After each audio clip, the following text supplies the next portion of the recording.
So exchange traded funds, as you know, each month I look through a selection of these to give you an update. You get the slides, you get a little video presentation from me as well. It's a very simple way of analyzing these and things to remember, for particularly for those who are new to the program. This will help you.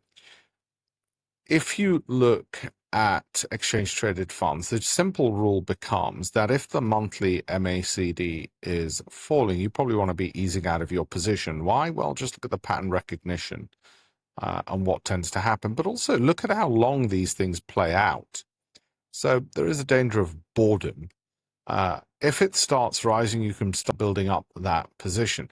By the way, when I say ease getting out, if it's fallen below what we call a daddy bear, the solid blue below the dotted green, in other words, short and medium term prices are both falling, then you just want to be out. Okay, so here you definitely want to be out, but here you'd start exiting that position and trimming back.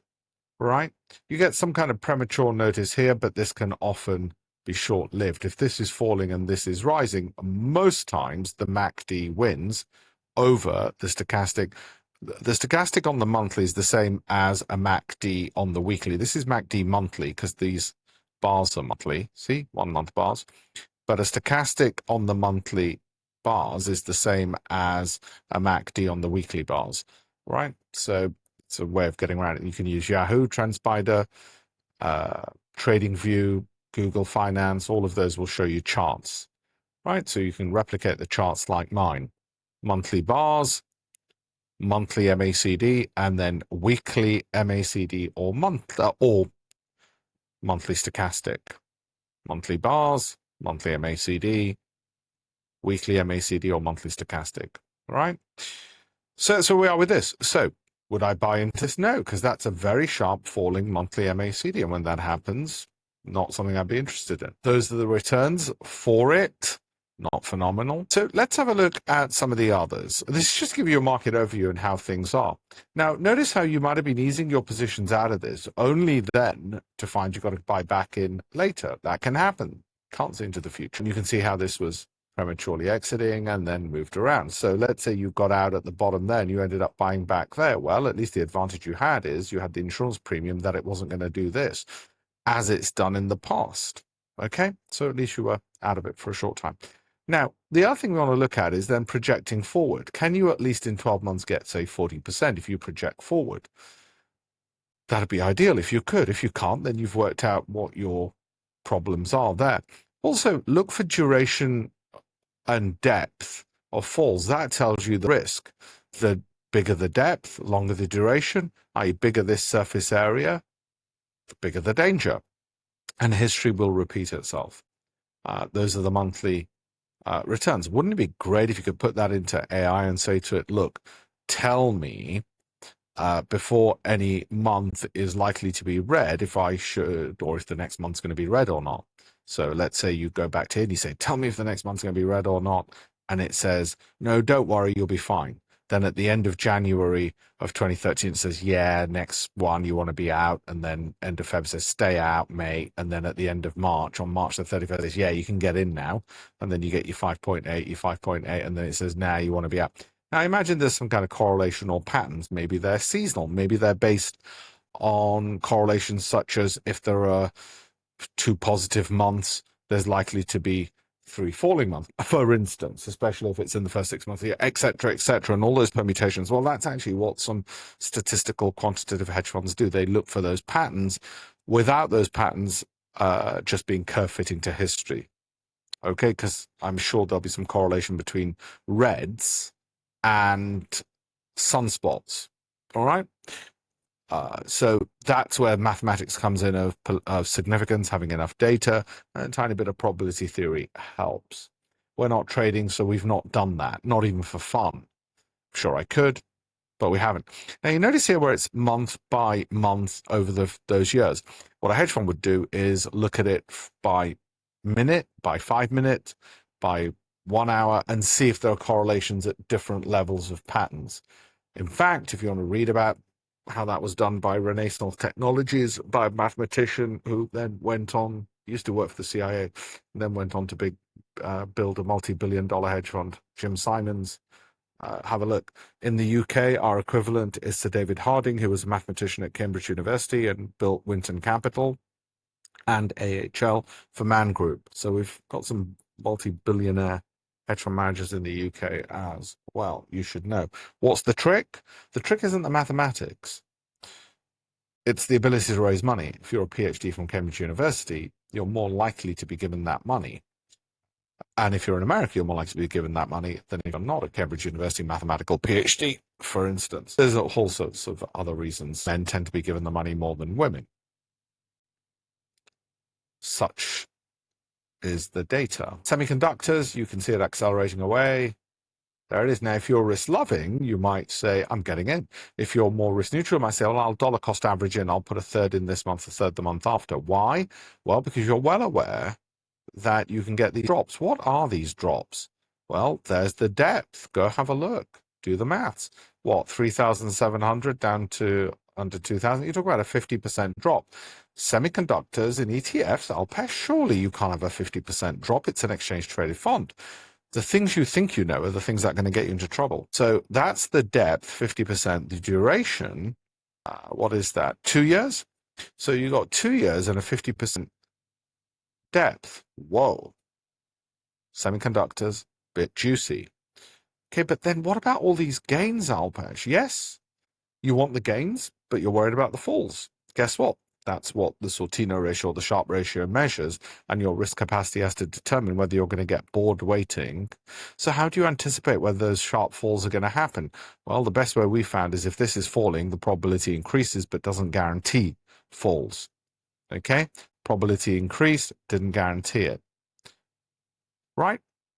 Good.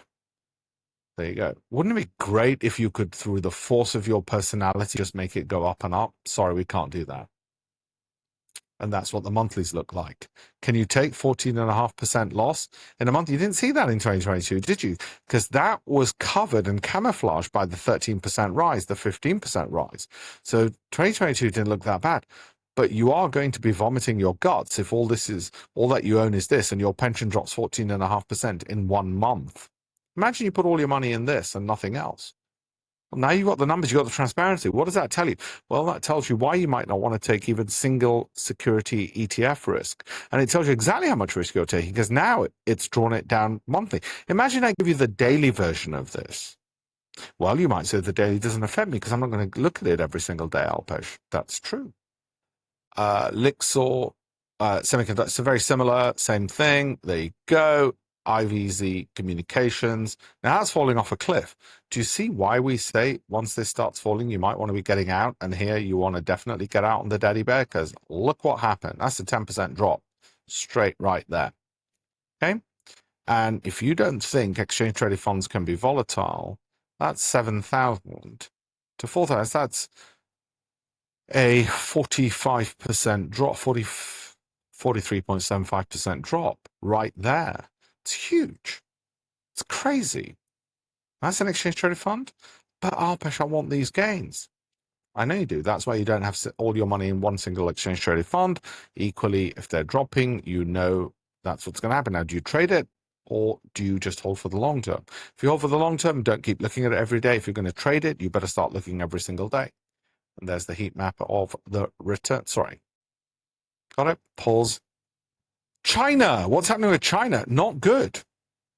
Not good. That's falling. And it has been for a while. So if you got out when it was falling, you got out there and you missed all of this. And that's going to continue lower. I'd say 8,000 is likely. Okay. And that's what China looks. There's a lot of Chinese red. They like red in China, so I suppose they won't be disturbed. But 22% drop. That's a China exchange traded fund in single stock, single country risk. 22% in a month. Yes, you threw up. Yeah, but Alpesh went up 26% the next month. You didn't know that in October of 2022, given the 10% it dropped before that. All right. Internet falling. Not one I'd want to get. Anything where the monthly's falling, I'm not getting into. I wouldn't want to get into. Does it mean if there's a crash? No, it doesn't mean that at all. Media and Tinternet. Do you remember TMT? Tech, media, telecoms from the dot-com bubble. That's likely to keep going lower. There's your exchange rate fund.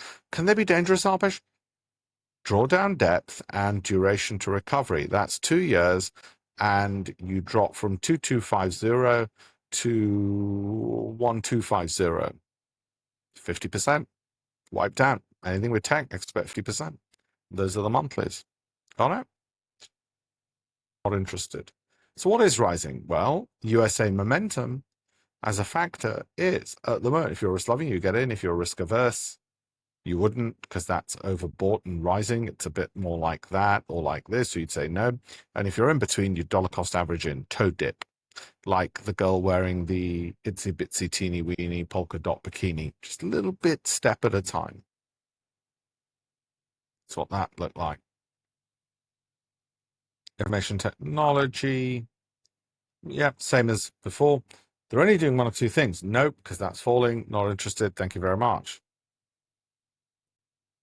South Africa, falling. Not interested. Thank you very much. Might bounce up, but not for me. And that's what, 21%. So much for ETFs being diverse and not risky. Rising, but overbought, so do it slowly, bit by bit. What's the projection, Alpesh? Simple, project forward. There you go. And do the maths on it. Move my fat face out of the way. No, I'll make it fatter. Germany, that's falling, and they're out of the World Cup. Maybe there's a correlation between the World Cup and how they're performing. First cloud computing, yeah, but that's been on a downdrift for a while. Rise now, too unclear. Longer term, fine, that trend is clear, it's upwards. Short term, there's a lot of volatility. Don't expect lack of volatility in something like this. Minus 10%, minus 6, up 22, minus 8. Can you take that? If you can't, don't do it. Now, this is nicer. Europe, more stable. But you still got some drawdowns and durations, but not too bad, shallower. But overbought at the moment, maybe a bit like this. So just watch out for the falling monthly MACD. There's some of the falls. What else have we got? Paris aligned climate, Blimer.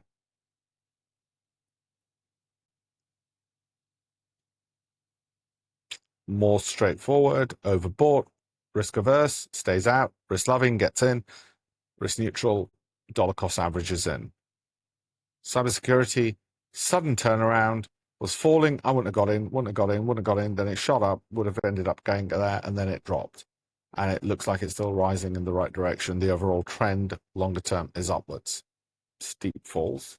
33%. Jeez, what was that? Palantir or something? China Internet? Nope, because that's falling. Very simple. Stay on point. Digital security, I guess a lot like cyber. If you want to know what's in these, just go to the iShares website and put in that ticker symbol lock. It'll take you there. Brick 50 falling. So I wouldn't touch it at the moment. Japan's been very popular with a lot of clients. Stability for quite a long time now, since 2022. Well, I guess actually since 2020, and a diversifier. Because even when the US markets fell, this stayed steady. It's rising, dollar cost average in. Okay, can see some of the falls. The reason I want to transparently show you this is so it inoculates you against panic. Canada, another relatively stable one, despite the US government's attempts to invade the country. Quantitative strategies, multi-factor, straight, quants, overbought, simple. But look at the drawdowns and the duration based on the daddy bear scenario. Taiwan. Oh, but Alpesh, I read the Chinese are going to invest, and I read this and I read that. Look at the data. Look at the data. Stop relying on your prejudices. Look at the data. And if in doubt, leave it out. I'm not a salesman for any of these. I'm not a salesman for Taiwan. You don't like it, don't be in it. But don't be double-minded. Don't be weak-minded, which is, I don't really want to, but I think I should. No, not unless you're absolutely happy. There's your trend. Growth trend. You can project that forward to see if it hits your 40% return. Rising, okay. iShares FTSE, not bad. Artificial intelligence. What about that, Alpesh? Some volatilities, the rules apply that I've already taught you. Cloud computing. Oh, sideways. I don't know. Should be doing better, shouldn't it? Surprising you, the data, isn't it? Yeah. The name sounded good, but the results, not so much.